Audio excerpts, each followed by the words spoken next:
Waouh!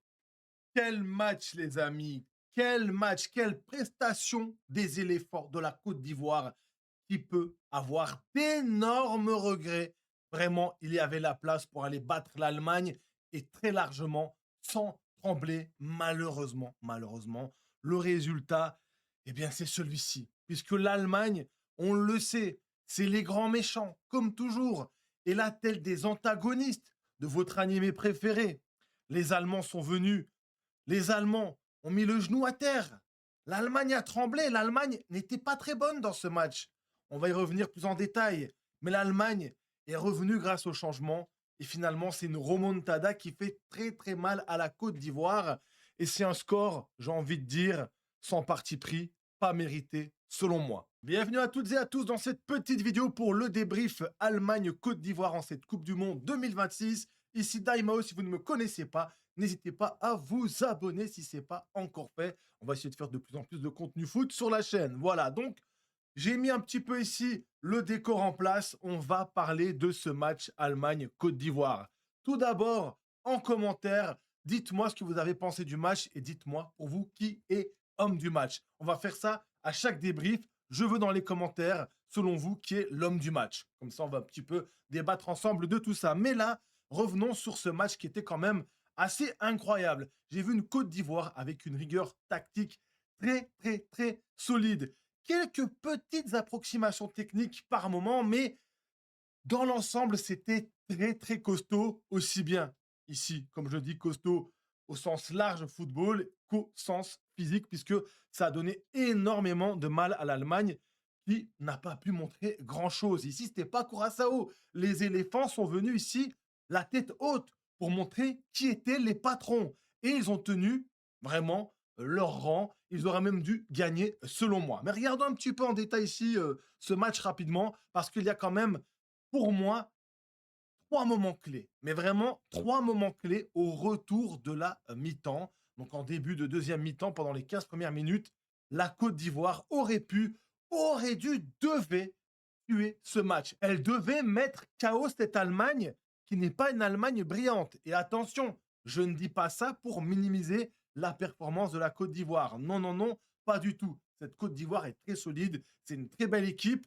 J'ai énormément apprécié, ici on reviendra sur les stats du match en détail, mais j'ai énormément apprécié la prestation du petit Oulay que je n'avais jamais vu.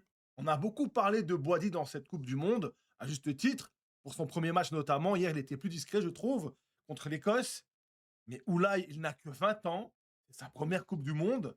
Il nous a fait un match de patron. Le joueur est vraiment très costaud, très impressionnant, très juste dans le tempo, techniquement. Il a maîtrisé le milieu de terrain. Et heureusement, on va revenir un petit peu sur les prestations individuelles ici rapidement. Du côté de l'Allemagne, Nmecha, qui fait l'assist à la fin malheureusement, qui tue la Côte d'Ivoire, a été très solide. Nmecha, gros match de sa part. Le meilleur Allemand sur le terrain, pour moi. Grosse prestation de sa part. Sans lui, j'ai pas peur de le dire, l'Allemagne aurait pris l'eau. Il était le seul à répondre physiquement dans l'impact au duel au milieu de terrain et à maintenir cette Allemagne solide au milieu de terrain. Sans lui, la Côte d'Ivoire se serait baladée selon moi. Franck Kessié, le général, ancien milaniste, je suis milanais comme ça vous savez, il a été impérial, même si on va y revenir, il peut s'en vouloir un petit peu. Il aurait pu tuer ce match, il ne l'a pas fait, mais on va y revenir, donc vraiment, grosse prestation de sa part. Mais vraiment, Oulay, je tenais à le dire, très impressionnant. Les autres, on connaît Singo, excellent, dommage qu'il se blesse. Fofana m'a fait un petit peu peur, le gardien de but, parce qu'il n'a pas été toujours très juste, mais il a fait les arrêts qu'il fallait. Et cette Côte d'Ivoire avait vraiment la place pour tuer cette Allemagne. Donc je vous l'ai dit, pourquoi cette Allemagne, je la trouve pas ouf, en vrai de vrai. C'est pas pour minimiser la perf de la Côte d'Ivoire, mais c'est clairement que cette Allemagne, si vous la suivez depuis 2-3 ans, notamment pour les qualifs zone euro, elle a eu du mal à se qualifier. Personne ne le dit, mais cette Allemagne est en reconstruction. C'est une Allemagne moyenne. Vraiment, elle est dans une période faible. Elle a galéré en qualif. Elle a perdu contre la Slovaquie. Elle a pris sa qualif de justesse. Si dans son groupe, c'était la Norvège, par exemple, parce que l'Italie qui a sombré, qui est passé par les barrages. Mais s'il y avait eu la Norvège dans le groupe de l'Allemagne, l'Allemagne serait passée également par les barrages. Et je tiens à insister là-dessus parce que beaucoup de gens l'ignorent ou ceux qui ne regardent que la Coupe du Monde, ils ont vu l'Allemagne 7-1 contre Curaçao, ils se sont dit ah ouais, l'Allemagne c'est chaud. Voilà, on les connaît, c'est les grands méchants comme d'hab, mais non, non, non, c'est pas la grande Allemagne, pas du tout. Et c'est pas pour minimiser la Côte d'Ivoire, mais je pense que c'est important de remettre l'église au milieu du village. Revenons maintenant un petit peu ici sur le match plus en détail. Début de match un peu compliqué pour la Côte d'Ivoire, mais il répondait présent. Ça attaquait dès que ça avait le ballon. J'ai bien aimé. En début de match, j'ai trouvé que Diomande, Diomande, je ne sais pas comment on prononce, à vous de me le dire, est trop approximatif. Il a eu deux, trois ballons dans le dos de Kimmich, parce que la Côte d'Ivoire a bien joué le coup, où il rate totalement son contrôle de balle et il détruit, il annihilie des actions très dangereuses pour la Côte d'Ivoire. Heureusement, c'est lui qui apporte la lumière en fin de première mi-temps et qui offre l'assist pour Kessié. Donc voilà, il s'est bien rattrapé, il est très virevoltant, il est très jeune et on voit que le talent est là. Mais il doit être un peu plus précis pour vraiment devenir un tueur. S'il atteint cette précision dans les contrôles, la Côte d'Ivoire va être injouable. On a aussi Diallo, de l'autre côté, qui a été très solide, surtout en début de deuxième mi-temps.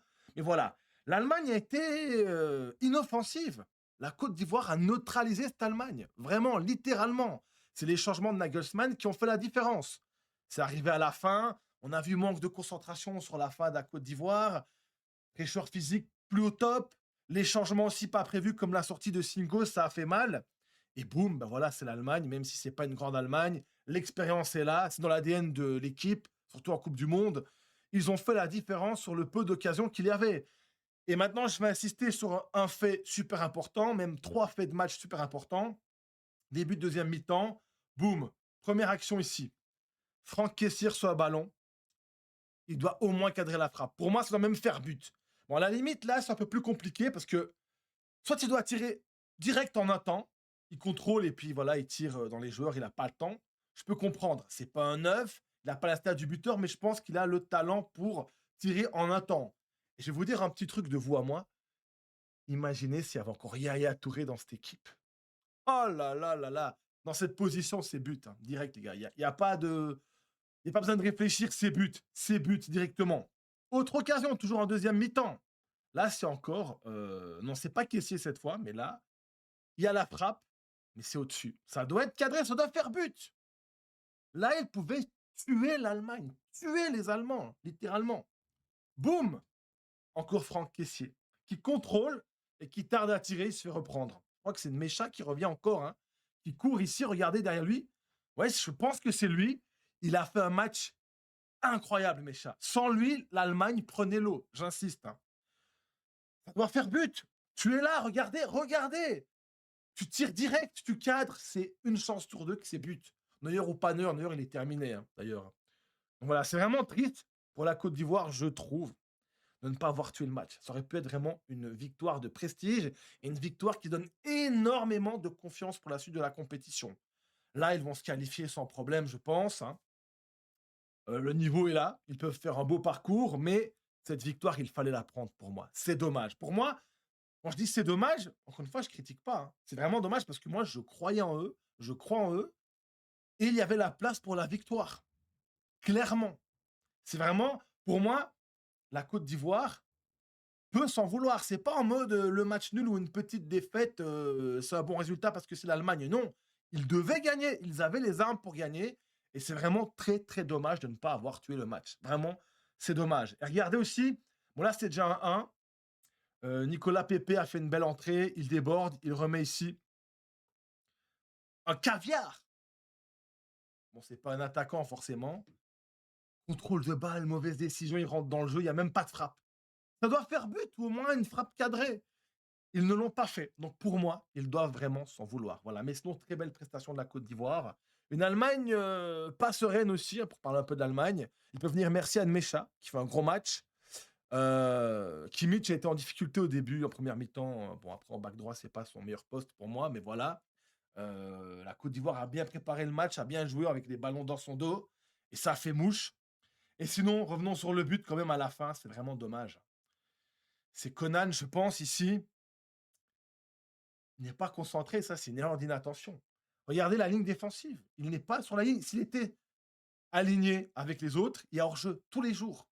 Et là, bah, c'est lui qui coûte le but, clairement. Donc, c'est un but qui coûte la défaite, malheureusement. Donc voilà.